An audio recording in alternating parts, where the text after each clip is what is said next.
Hey, this is Daz from the Frugal Gamer website and I'm back with another video, and this time we're going to be checking out the Razer Raiju Ultimate Controller for the PS4 and PC. This is an officially licensed product that can be used both wired and wirelessly, and you can pick these up from between £150 and £200, but I was lucky enough to pick this up in an Amazon Lightning deal for £120. This review is going to be based solely on use with the PlayStation 4, as I don't own a Windows PC to test it on, and I'm going to say straight off the bat that this is both the best and the worst controller I've ever owned, so make sure you watch the entire video to find out why. So let's get this bad boy unboxed and take a closer look. The controller comes enclosed in this nice quality protective case. You also get a 3-meter micro USB cable, a few stickers and an instruction manual.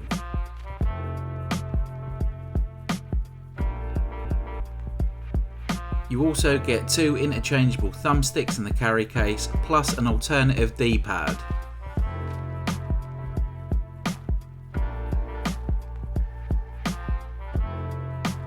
The micro USB charging cable is a very well made braided nylon design that can be used to both charge the controller and play in wired mode.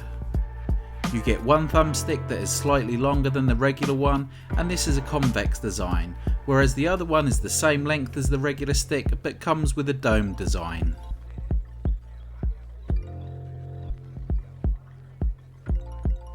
You also get an alternative D-pad that is very similar to that on the Xbox One controller, whereas the one that comes fitted out of the box on the Razer Raiju is very similar to the DualShock 4 D-pad, which is essentially 4 separate buttons. When it comes to the controller itself, the first thing I noticed is that it really feels like a good quality product, and straight away it reminds me of the Xbox One Elite controller, which is my favourite controller of all time.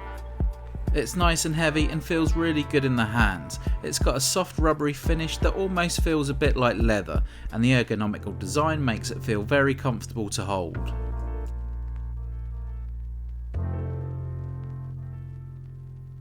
The other thing you'll notice that this comes with a few more buttons and triggers than that on the standard DualShock 4. You have 2 extra triggers on the underneath of the controller, plus 2 buttons that are slightly inset from the R1 and R2 triggers, all of which are mappable via the Razer Raiju app, and we'll take a look at that in a second. You also have a switch on the underneath of the controller that can be toggled through the 3 different connection modes: Bluetooth for the PS4, USB connection and Bluetooth for the PC.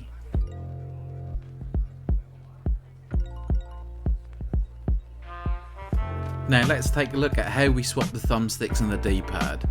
You can remove the D-pad by lifting it out from the left hand side. It's pretty straightforward and pops out really easily. You then drop the other D-pad in and you're ready to roll.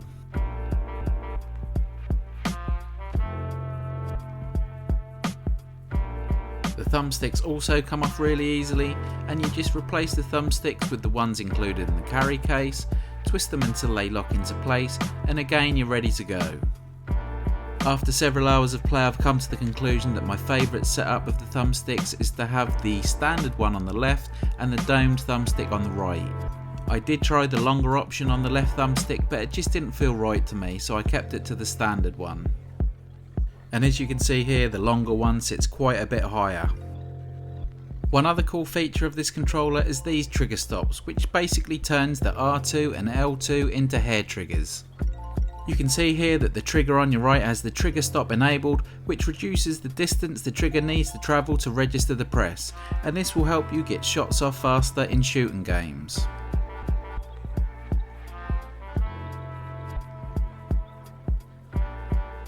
And to turn the trigger stops off, you just slide the switches towards the unlock padlock icon.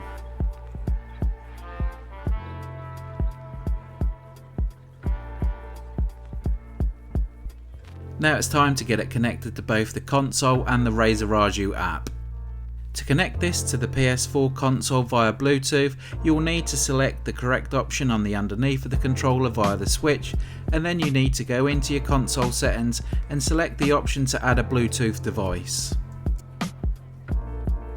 You'll then simultaneously need to hold the home button and the share button for about 30 seconds on the controller, and it will go into pairing mode. You should then see the controller appear on your Bluetooth devices on your PlayStation 4 options.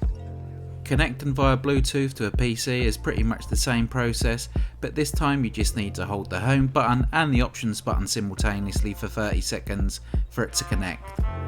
To get access to the controller's customization features, you'll need to download the Razer Raiju app to your mobile phone. You'll then get easy to follow prompts on the app which will guide you through the setup process. It may sometimes take a few attempts to connect, as you might get a few errors. And once you do connect, you'll find this screen where you can find your 4 different profile settings, each of which will let you save different configuration settings for the controller. You'll then get the option to remap various buttons on the controller to the 4 extra triggers. You'll even get the option to change the amount of vibration on the rumble feature too. And last of all, you'll get access to the chroma settings, which is the controller's built-in light show. The chroma settings will allow you to change the pattern that the LED lights will display, plus you can choose different colour options and adjust your brightness. But just remember, the brighter that you have the LEDs, the more it will drain your battery. So at the beginning of this video I said that this was both the best and the worst controller I've ever owned, so now I'm going to go through the good and bad things I've found about the Razer Raiju Ultimate. And I'm going to start with the positive stuff. The main thing I like about this controller is the build quality and just how comfortable it is to hold. In terms of hardware, this controller is hard to beat. The thumbsticks are really nice and have just the right amount of tension. They feel responsive and well controlled, and the fact that you have the ability to swap the thumbsticks is brilliant, and I really like the domed thumbstick option. The same goes for the touchpad and buttons. Again, these are all very good quality. The main buttons have a really nice glossy finish and feel really responsive and accurate. All button presses feel very well timed, and I haven't felt any input lag with these. The quality feel continues to the triggers and bumpers, and these are some of the best quality I've seen on any controller.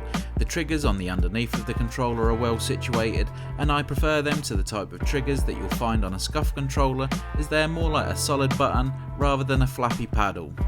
I also like the fact that there are only 2 triggers on the underneath, as some controllers I've tested have 4 triggers, and I find this a little confusing.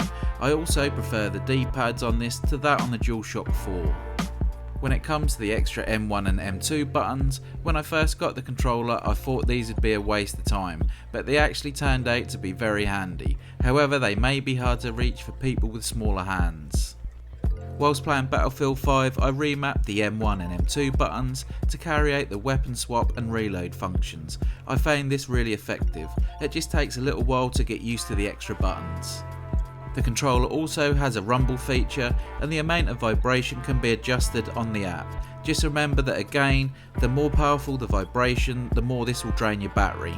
And on the subject of the battery, I found it to be better than that on the DualShock 4, and I roughly got between 12 and 15 hours usage out of a single charge. The controller also has a 3.5mm headphone input, which is good as some of the third-party controllers I've tested didn't have this feature. And now it's time for the bad things.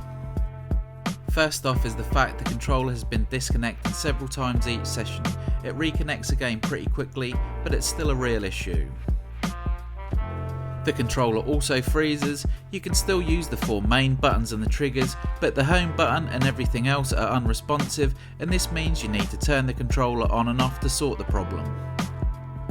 There is a lock button on the controller that disables the share button, touchpad and options button, but this wasn't switched on, so that isn't the issue.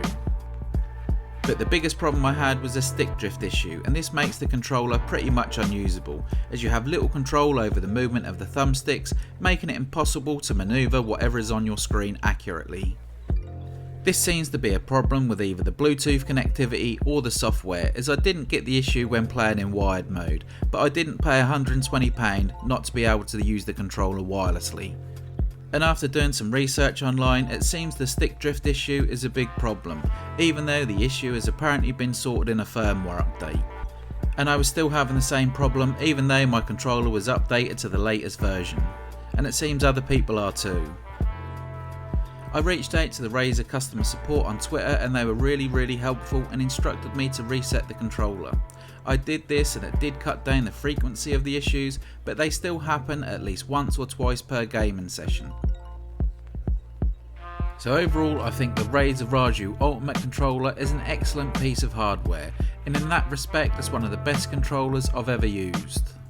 But it is massively flawed because of the issues with either its software or Bluetooth connectivity, and this unfortunately makes it one of the worst controllers I've ever used. And if you are interested in picking one up, make sure you do your research beforehand to see if these problems have been resolved, as otherwise it's really hard to recommend the Razer Raiju Ultimate, especially as it's so expensive. And if you do decide to pick one up, then I'll leave a link to the best prices in the description box below. So thanks again for checking out this video, it really is appreciated, and please support us by liking the video, subscribing to our channel and maybe even sharing with your friends. Don't forget to check out our website at frugalgaming.co.uk for all the latest video game deals in the UK, and also follow us on Twitter, we're at frugalgaming. Thanks again and I'll see you on the next video.